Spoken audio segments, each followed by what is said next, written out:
everyone. While Coach gets settled, he will make an opening statement, and we'll take questions. We'll try and get as many questions as we can. Please leave your hands up, and I'll call on the question as we come. So, Coach, whenever you're ready. Yeah, you bet. Just a great team win for our guys. Credit to Georgia. They're a great team, and just proud of the way our guys came out and fought. You can't overstate like what our guys have just been doing as far as just every day trying to get better, and that's what it's about.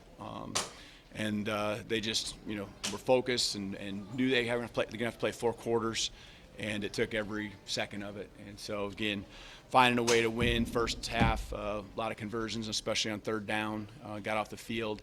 And then turned into a fist fight in the second half. And defense standing in there, getting a big 4th down stop. That was big, but it's another step in the right direction for our team. I know that they're already talking. They're not done with their improvement. They've really been focusing on that. They've been focusing on us. That's, I think, the key is not getting caught up in anything else other than what we can control. And I'm super proud of them for that. Thanks, Coach. Start far left with Alex.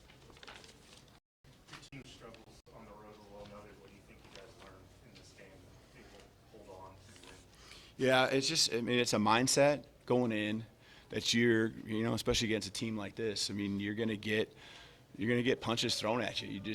You're gonna get some, and we got some tonight. And it's just, what's your response gonna be? And our response was to punch back and punch back harder. And I really felt like, even when it isn't perfect execution, just felt like there was an attitude and energy that our guys had. And there's going to be no regrets when we walk off the football field because we gave it everything we had.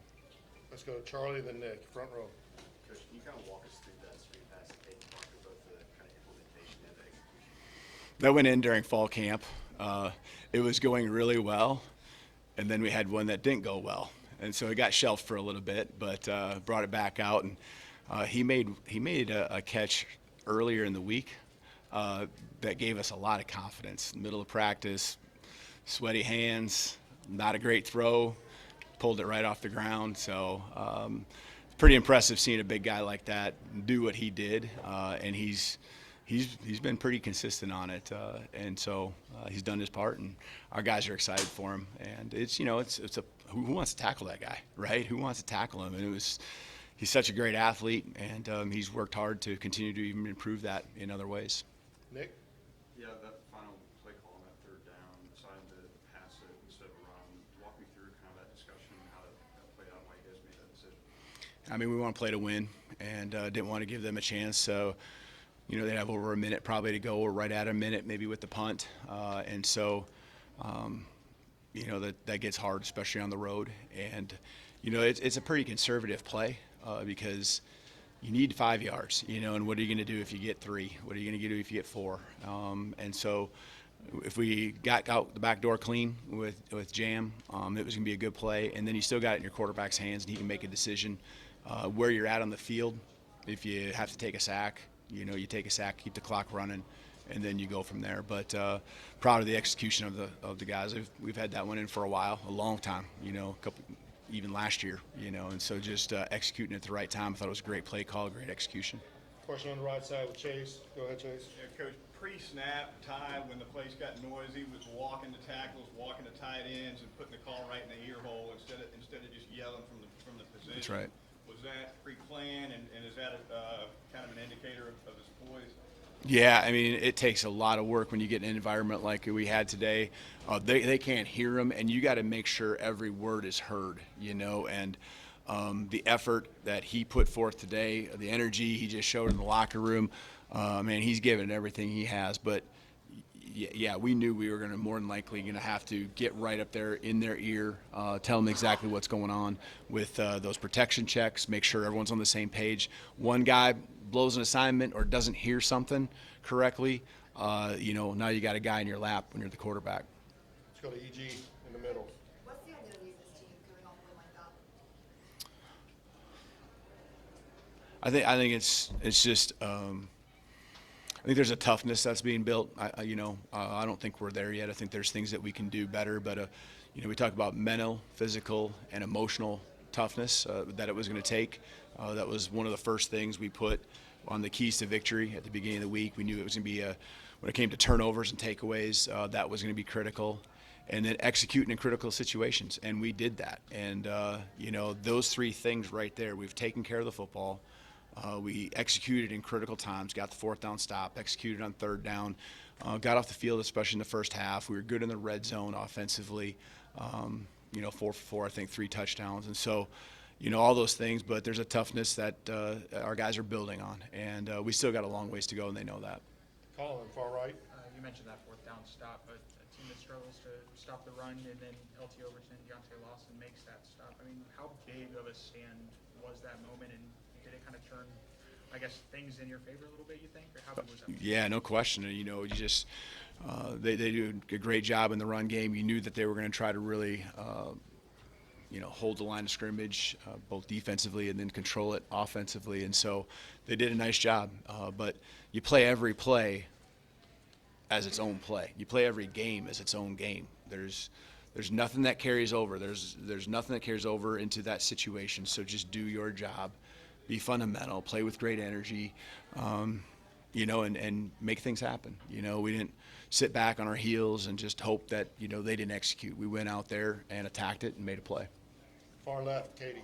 You've talked after Florida State about Ty needing to improve in his decision making. Just what did you see from that in him tonight, especially on third down? Yeah, I think he's continued to do a really good job of keeping his eyes downfield, trusting his offensive line more and more in pass protection.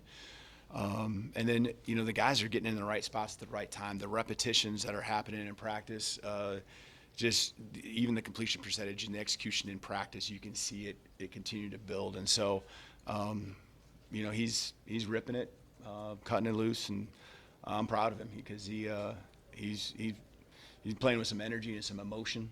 He's given some talks to the team that are pretty passionate, and he's all in, that's for sure. Let's go to Jim on the right side. There's nothing glamorous about a first down and 2-yard run or 3-yard run, but how important was it tonight? Yeah. At the end. All night. All night long.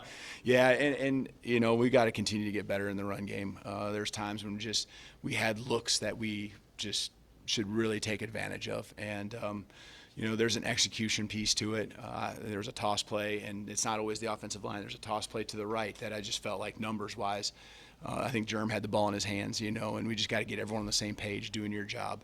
But, there's some times inside, too, where, there are 2 high safeties, and we should be able to get more than what we had, not just 3 or 4. We should be able to get 7 or 8. And especially as the game goes along. Now, in the last drive, that happened a little bit more, and so that's why you just stick with it. I think I saw 38 attempts or something like that as far as rushing attempts. That's a credit to Ryan Grubb, just continue to stay within, not getting greedy, not, just feeling it has to turn into an all-out, passing game.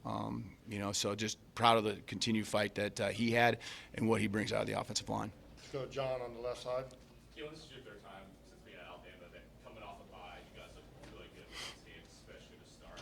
Maybe it's overly simplistic, but what does that extra week mean for you from a game plan, game script, play calling? Yeah, I think first of all, we got some guys back that help. I think TK in the middle, we really needed him. I thought he played. I don't know if he's played great. I haven't really seen it that close, but he helped. He made a difference. Jam obviously makes a big difference, not just in the run game, but in the protection piece, just confidence in him. So you got your guys, and they're healthier. And then you got a staff that does a great job putting a game plan together, and then you get more reps at it. And so, when you can make those plays look and the checks be on point through a few more days of practice, a few more reps, that's what you get because we got good football players out there. All right, we got 2 more questions. Let's start with Steve and finish with Chris. Coach, if you could walk me through your fourth down play. I saw you on the sideline saying go. Was that in particular just a field? Did the book tell you to go for it at that point? Yeah, I mean, just we were a yard, and I'd like to think we can get that yard, and just, there's times last year where I wish I'd have gone for it a time or two,